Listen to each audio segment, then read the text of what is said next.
מזמור לדוד, אדוני רואי לא אחסר בי נודשי ירביצני, עלמי מנוחות ינהלני, נפשי ישובב ינחני במעגלי צדק למען שמו.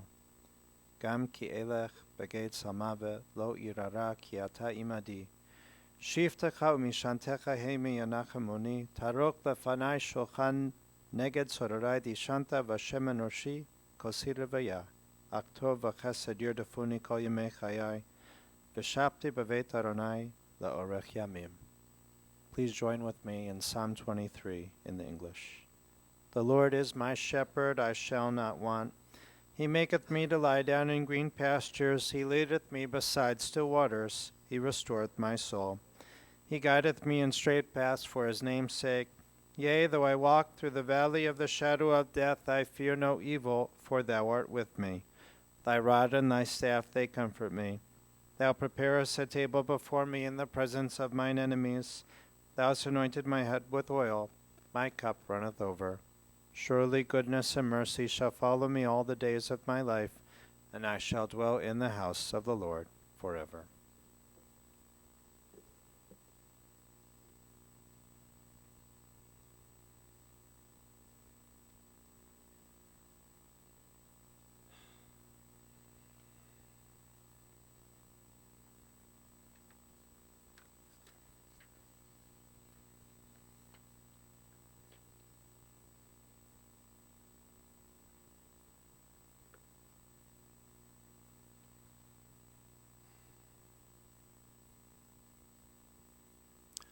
Adonai Natam v'Adonai Lakach, Yishem Adonai Mevarach. The Lord has given, the Lord has taken away. Blessed be the name of the Lord. Today is a very difficult day for all of us. Richard's many friends, and the crowd that's here is a beautiful testament to how many friends he had, how many loved him. A much more difficult day for you, his family. A day that none of us would have anticipated a week or even half a week ago.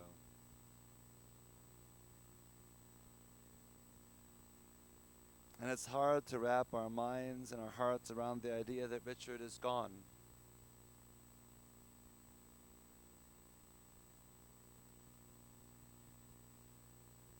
His passing came without warning. It was a blessing for him that he shouldn't suffer. But all the same, when a death is a blessing for the person who passes, it is all the harder on family and friends who suddenly have to grapple with the meaning of loss, the pain that they endure, the absence in their lives.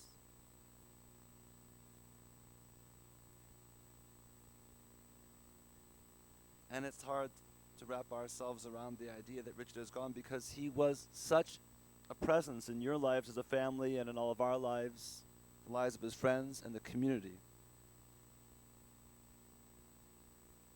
All of us, and I include in that myself and Rabbi Rudin Luria, Cantor Schiffman, everyone at B'nai Yeshurun, from Beth Am,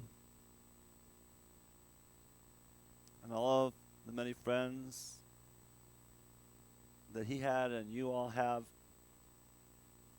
going back to school days and from business and community.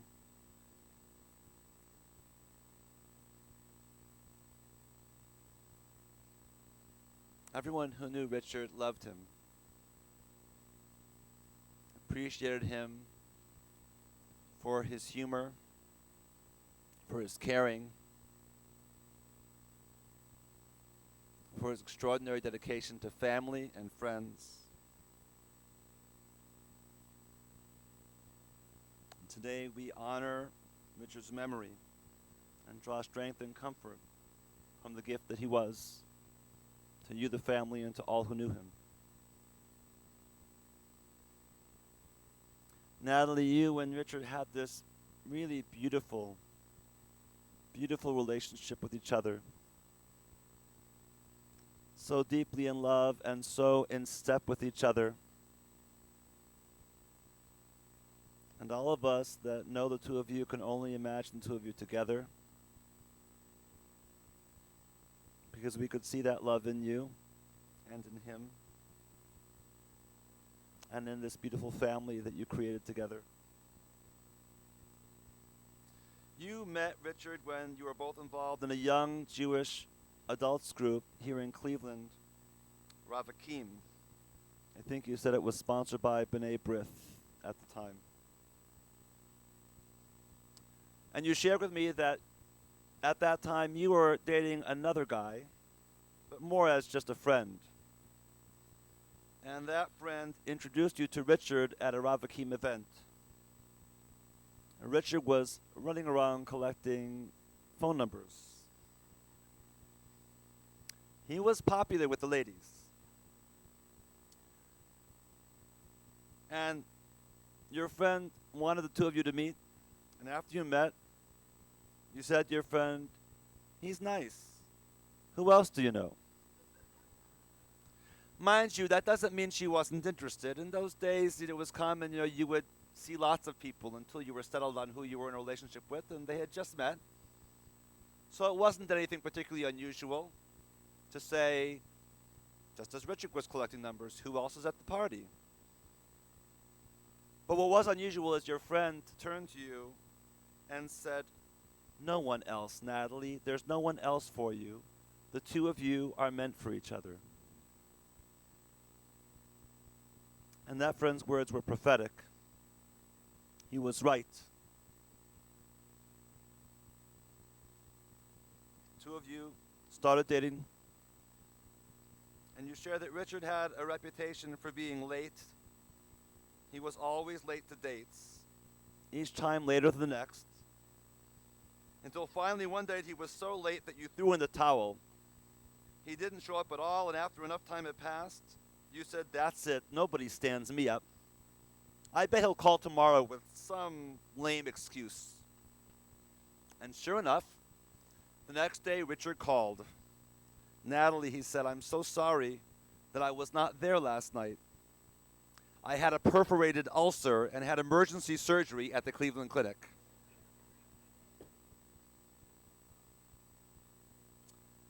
Well, Natalie, that was not what you were expecting. You felt bad that you had thought otherwise, and you rushed to the hospital to visit him. Though Richard was sure that, in fact, you came down to check out his story.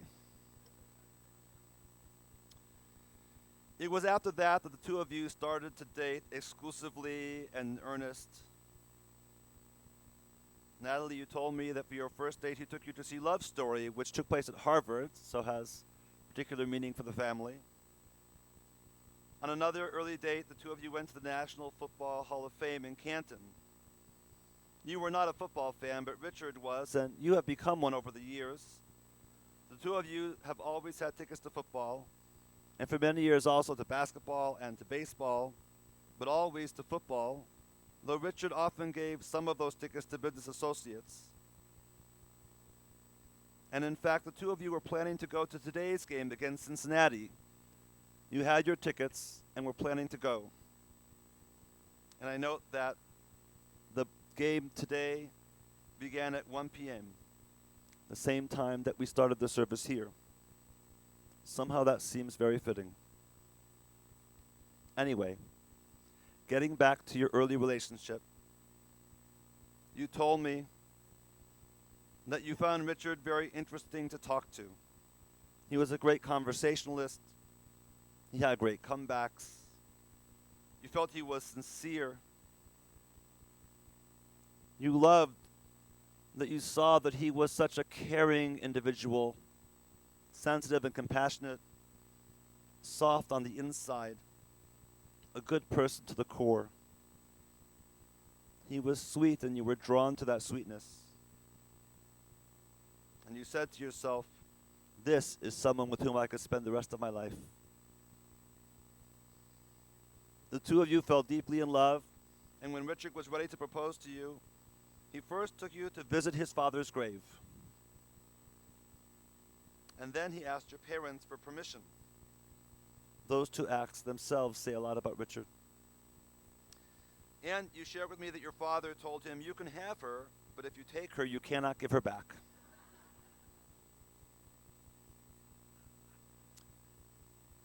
He proposed to you on bended knee in your parents' home. The two of you were married on December 23rd, 1972 by Rabbi Hecht at Beth Am. It was a Saturday night. You wanted the wedding to be on Sunday the 24th, but there was no help available to run an affair on Christmas Eve. It turned out there was a huge snowstorm. Some family and friends had trouble flying in. So did your pink flowers that were being flown in for the wedding. And so your florist had to stay up all night dyeing white flowers to make them pink. For your honeymoon, you went island hopping in Hawaii. You always said you would go back.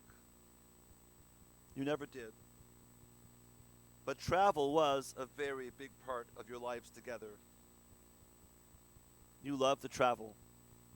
And we're all over the world together by yourselves with many of your very close friends. In Israel with me and the synagogue. In Spain, in Portugal, in India, and many other places.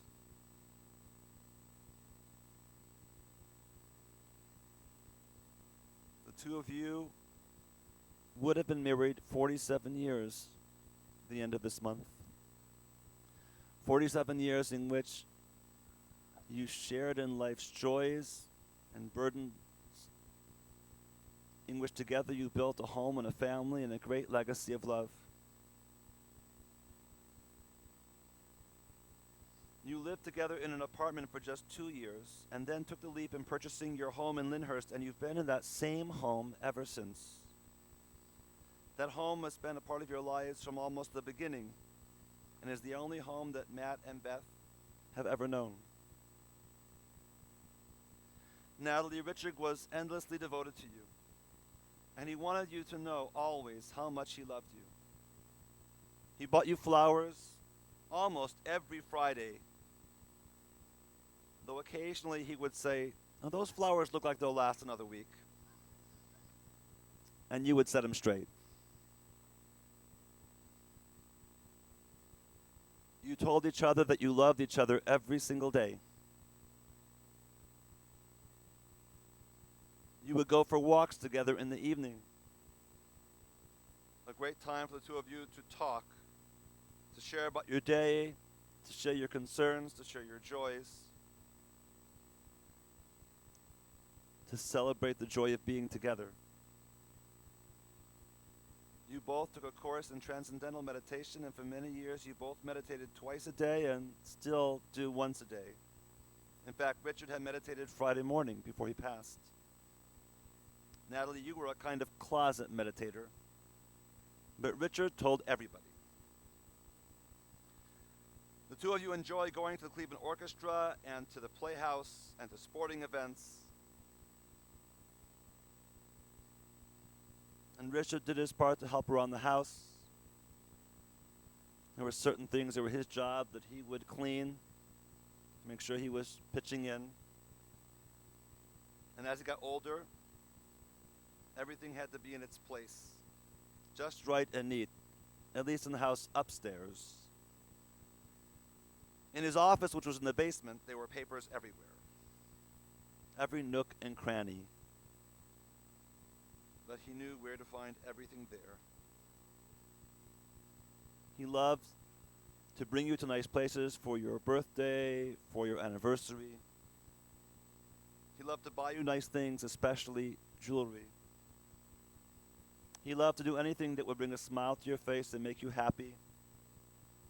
Because more than anything in the world, he wanted your happiness, because you were the center of his life.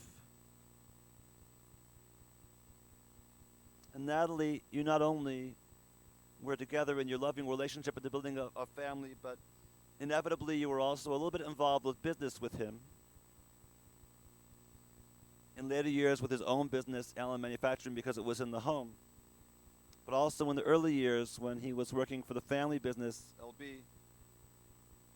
After you were first married, the two of you were sent to Chicago to check out a warehouse for the family business. And Richard asked you to take all of his calls. You didn't know anything about the business, and people would call and you had no idea what to tell them. So you would ask him questions, and he didn't quite know how to explain to you what needed to be done. He was brilliant, very, very smart. But sometimes he had trouble translate that into teaching it.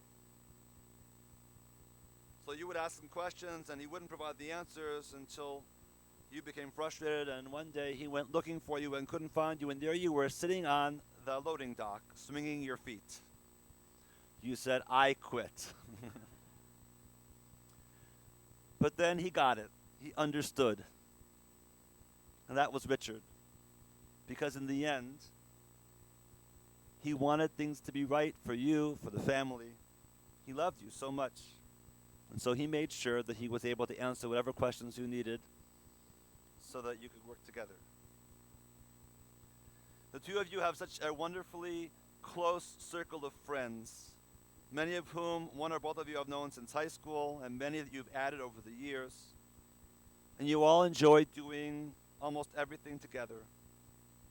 You're together all the time in the synagogue, at classes at Case, like the Origin series that you were taking now, in travel around the world. Richard also had a number of close friends who were in different professions who he brought together as a professional group to talk together about their work and give each other advice on a regular basis. And those friendships became a very important extended family for you, widening the circle of love. Richard was a wonderful, loving father. He was so devoted and so proud of you, Matt and Beth. When you were growing up, he worked very hard, constantly. But in large part, it was because he was determined to make sure that you had more than he had when he was growing up.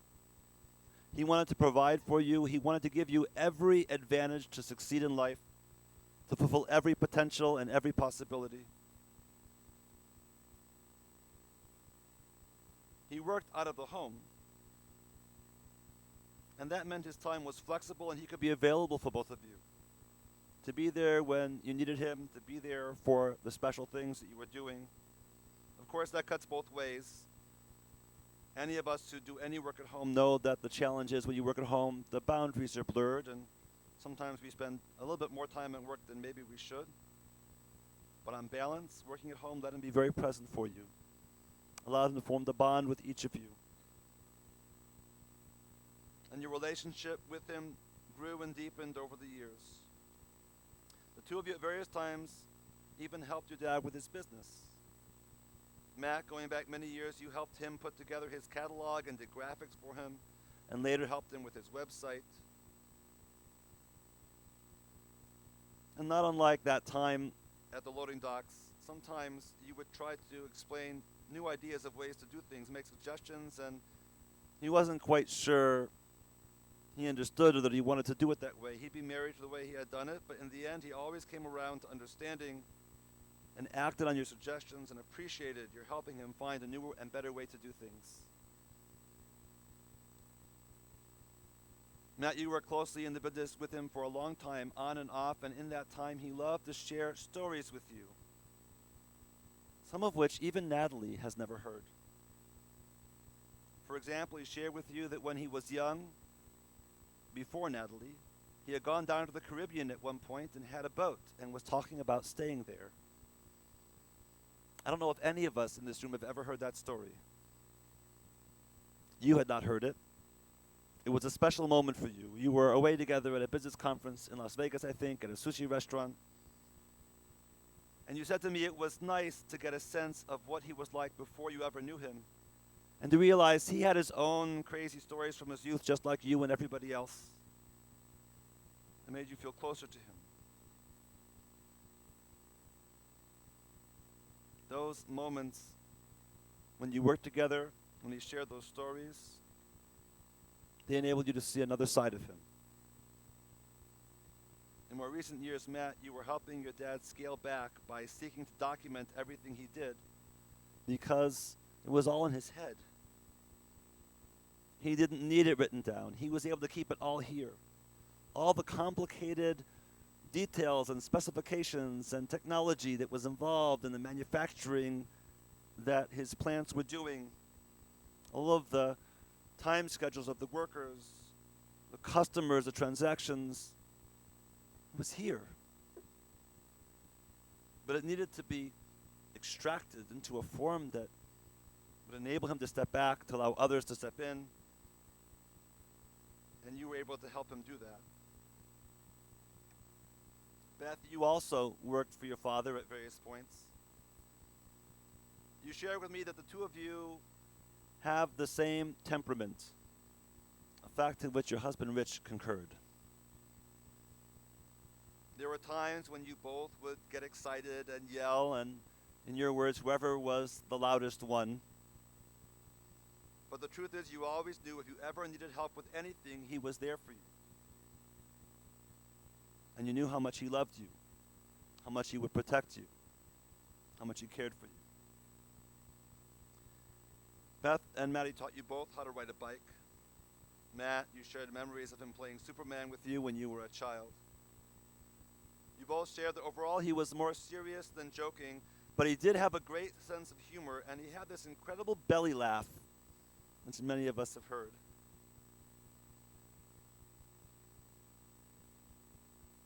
He wanted you to know how important your education was, how important Harvard was.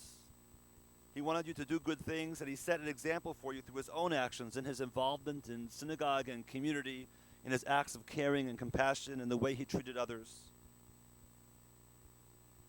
He wanted you to know how much he loved you. He wanted you to know how much he was proud of you, how much you both meant to him, how much you were his world. And Rich,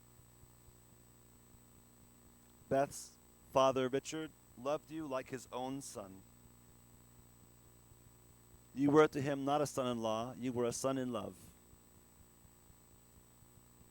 And he and Natalie felt so close, not just to you, but to your parents and to your family as well. And you reflected with me how you appreciated Richard's sense of humor, and you said it was always high praise to get a laugh out of him. You also appreciated his memory for random world historical facts. You shared that you grew up on Long Island, where, in your words, Jews are loud. And you said you remember coming to the door of the house, and Richard would answer, and you would ask him, "What's for dinner?" And Richard would look back over his shoulder, and he would scream, "Natalie, what's for dinner?" And you said, as a Long Islander, you appreciated that. To you, it was very endearing. But you also appreciated his soft side. How he got so choked up when you asked permission from him to marry Beth. How he could not even speak at the wedding. I remember that vividly. Natalie, you had to speak for the two of you because he just could not get a word out. He was, Rich, in your words, all bark. And my goodness, how Richard loved little Mikey. Mikey, I know you're too young to understand these words, but I know that your parents are going to tell you this, and that your grandmother Natalie is going to tell you this over and over and over again as you grow. That you were a shining light in your grandfather Richard's eyes. That you were the jewel in his crown. That he was so extraordinarily excited and happy and proud of you. So thrilled for your parents, so delighted to be a grandfather.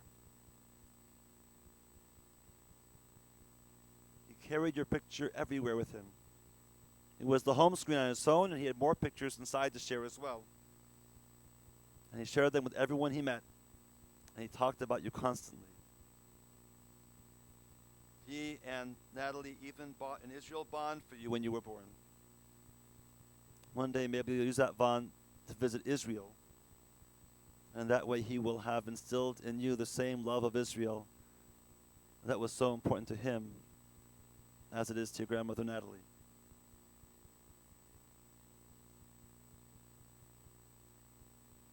When we talk about Richard, we also have to talk about his business because he was so extraordinarily successful.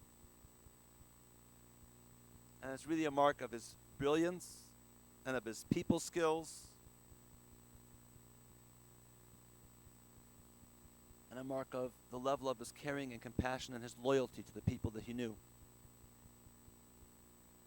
Richard started out in the family business, but for various reasons, he was held back within that framework from really being able to reach his full potential. When the family business went under, Richard decided to start his own business. He started it from scratch with a fax machine in his basement office and a phone. It's not easy to start a business from nothing and to build it up into a successful enterprise with its own manufacturing and representatives. He built something extraordinary. It's also not easy to build a business when everyone in town knew the family business that you came from and it had gone under, and taking with it the investments of many who knew the family.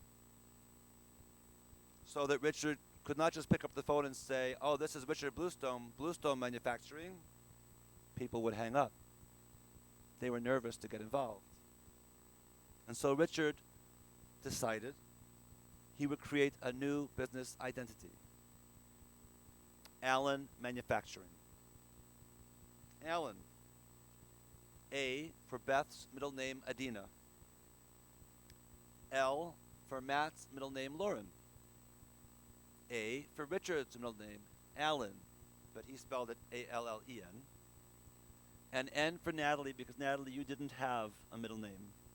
A-L-A-N, Allen Manufacturing. He would call up people and say, "Hi, this is Allen Manufacturing," and they would say, "Hi, Allen." They thought he was Allen. And so he was able to reestablish himself, and he grew that business. He grew it not only because he understood it so well, because of his sharp mind, but also because he treated every single person he dealt with such honesty and loyalty and care and compassion. When one of the people who worked with him, Rachel, do I have the name right? She became pregnant. She thought she was going to have to step down from her job. And he said to her, "No, bring the baby to work. Put a crib in your office." And then he allowed her to take flex time and adjust her hours and switch them and make them work however they would work best for her. And doing that, he was way ahead of his time. The people who worked for Allen Manufacturing worked for Allen Manufacturing forever. There was no turnover because they knew that Richard would take care of them, that he would be good to them, that he was loyal to them, and they were loyal back. And Natalie, you shared going to many conferences in the industry with Richard, and there you would see all of his pals and buddies from the business side of his world. They were all really close to him because they knew that his word was his bond and that he always had their back. And in the same way that Richard was so good to the people that worked for him, to the people he did business with, to his customers, most of all to his family, to all of us, his friends. Richard lived his life outside of that work environment also. with that same kind-heartedness. Yes, there was sometimes a bit of a gruffer exterior, a little bit like sabras. And they say Israelis are sabras because they're tough on the outside and soft on the inside, like a cactus pear. Richard was soft on the inside, but it didn't take much to get to that softness. You would find it right away.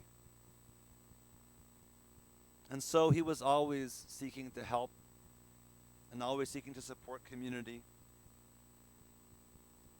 He understood the importance of supporting community because the community had also supported him.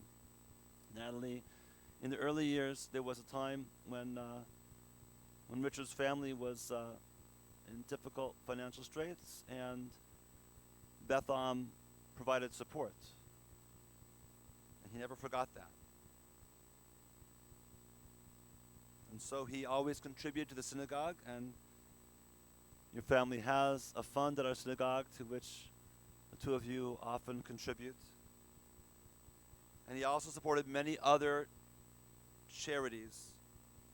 In fact, Natalie, you said that the house is always filled with stacks of envelopes because once you get on a few lists and they know you're giving money, somehow you get on everybody else's lists as well. And he would give to each and every one. He was a very big blood donor. He would give every chance he got. He also volunteered regularly at the synagogue.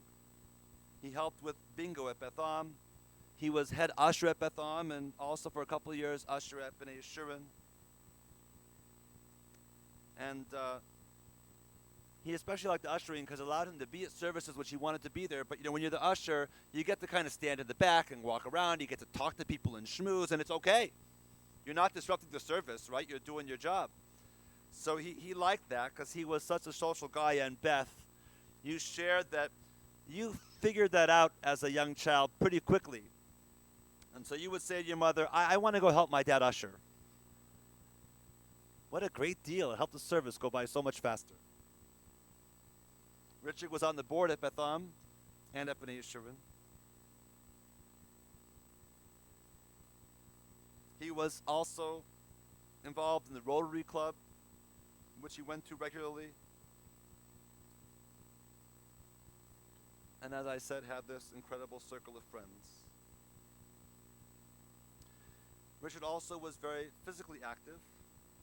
He played football in high school.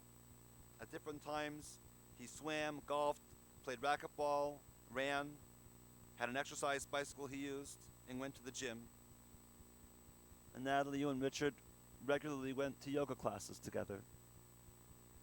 It was always important to Richard to be active because his father had died at a relatively young age, and he was determined not to let that happen to himself. So he watched his health very, very closely. Made sure that he ate right and that he exercised. When he outlived his father's age of passing, it was a kind of a victory, a good feeling. And he had earned it because he had learned to take care of himself. But he took care of himself because he wanted to be there for all of you. And in the end, even that was an expression of his love for you, of how much family meant, how much he wanted to care for and protect you.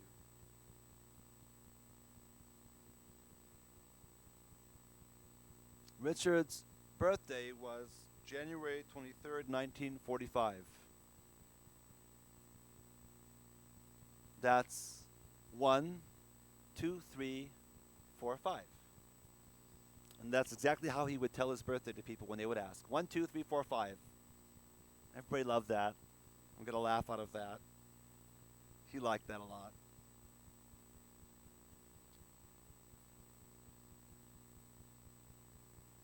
Those numbers, 1, 2, 3, 4, 5, it sounds like you're rattling off a bunch of steps. Like, here's what you're going to do. Boom, boom, boom, boom, boom, get it done. That's the way Richard was. The things that were important to him, he got done. Because he knew it was important in life. He knew how important his family was to him. He knew how important his friends, his community were to him. He knew what were the values that he wanted to live by. He knew the importance of Judaism in his life and Israel and synagogue. he lived his values and principles in a way that should be an inspiration and a model for all of us. And in doing so, he leaves a great legacy to all of you, because he planted those seeds in you. I should say, Natalie, the two of you planted those seeds in your children. The two of you nurtured those qualities in each other, because it was those qualities that brought you both together. And you raised children who share those same values, transmitted that to them. We're in the month of Kislev now. Kislev is the month of Chanukah, a holiday which comes after a very difficult period of darkness. We just finished the month of Cheshvan, in which there are no holidays. After celebrating almost every day in Tishrei, we go through this very difficult period where there is not a single day that is celebration for an entire month before we hit Kislev, and then 3 more weeks, slightly more than that, before we finally hit Chanukah. 7 weeks with no holidays. And as if to emphasize that point, the 7 weeks when there was no celebration come at the time when the days are getting shorter, the nights are getting longer and darker and colder. And then Chanukah comes with its blazing candles to bring light into our lives, to remind us what's important to us, to give us strength and hope. When we light that Hanukkah menorah, the law regarding the menorah, the halakha, is that you're not allowed to light each candle individually with a match, but rather we light a special candle that we use to light the others, the shamash, right? The shamash is the enabler. It is that light which enables the other lights to burn.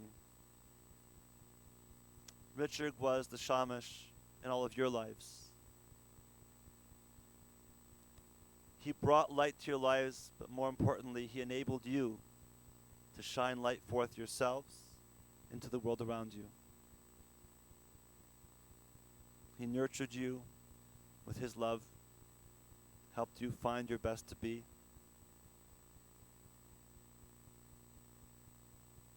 So hold on to your memories of him. Natalie, hold on to that precious love the two of you shared, the times you spent together, the gift you were to each other, the path you walked together raising this extraordinary family. And Matt and Beth and Rich, hold on to the memories of your father, what he's meant to you, the love and the lessons that he leaves you.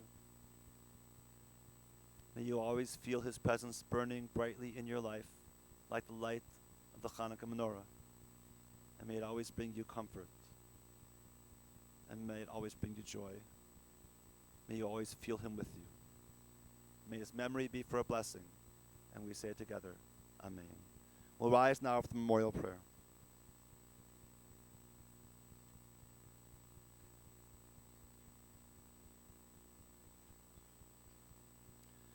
El Malei Rachamim, Shochem Bamromim, Hamesei Menucha Nechona, Taka Kanfei Ashkina, B'malok Kadoshim Utorim, K'zrakim Asirim, That Nishmat Avraham ben Moshe, Shalach Lolamo,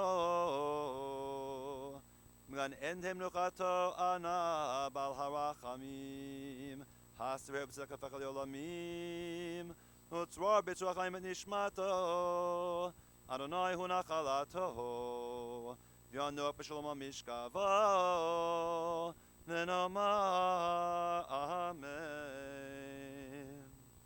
Exalted, compassionate God, we pray that you grant infinite rest in your sheltering presence among the holy and pure, to the soul of our beloved Richard, who has gone to his eternal home. O merciful one, we ask that he find perfect peace in your eternal embrace. May his soul be bound up in the bond of eternal life. May the Lord be his portion. May he rest in peace. And we say together, Amen. Interment will follow at Chesterland Cemetery, after which the family will be gathering at the Bluestone residence, 5986 Ashcroft Drive, in Mayfield Heights. We will recite a service upon returning from the cemetery, and then again at 6 p.m. this evening. And visitation will be from returning from the cemetery until 8 p.m. this evening. Monday through Thursday, visitation will be 1 to 4 and 7 to 9 p.m., and Friday 1 to 3 p.m. Contributions are suggested to the Bluestone Rose Fund at Congregation B'nai Yeshurun.